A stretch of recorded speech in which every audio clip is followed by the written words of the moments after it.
বিদঘুটে টাইপের কিছু মানুষ হাঁটাচলা করে, বিদঘুটে। বিশেষ করে দেখবেন এই হাঁটার অভ্যেসটা হয় টিনেজার এজ থেকে। তারা একটা অদ্ভুত স্টাইলে হাঁটেন, বিশেষ করে মহিলাদের ক্ষেত্রে। এই হাঁটার স্টাইলে কি হয়, শরীরের যে ওজনটা, সেই ওজনটা নির্দিষ্টভাবে গোড়ালির ওপর চাপ সৃষ্টি করে, এবং যদি তিনি হিল দেওয়া জুতো পরেন তাহলে সেটা আরও বেশি পড়ে। এবং যাদের ক্ষেত্রে ফ্ল্যাট ফুট রয়েছে তাদের ক্ষেত্রে এই সমস্যাটা আরও নাস্তানাবুদ করে।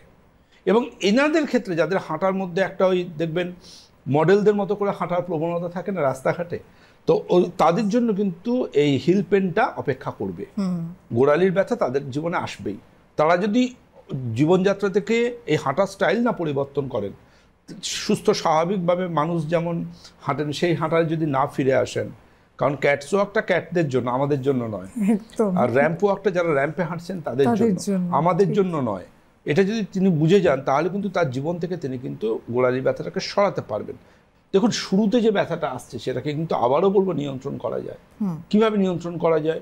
যদি আপনি মানুষের মতো হাঁটেন, বেড়ালের মতো না হেঁটে। যদি আপনি স্কুল কলেজ অফিস যান এবং ভাবেন যে হেঁটে যাওয়ার সময় আমি র্যাম্প দিয়ে হাঁটছি না, আমি রাস্তা দিয়ে হাঁটছি, ঘর বাড়ি দিয়ে হাঁটছি, স্কুল কলেজের লন দিয়ে হাঁটছি, এটা র্যাম্প নয়। আর এর পাশাপাশি কোল্ড কম্প্রেস ভীষণ ইম্পর্ট্যান্ট আপনাদের ক্ষেত্রে।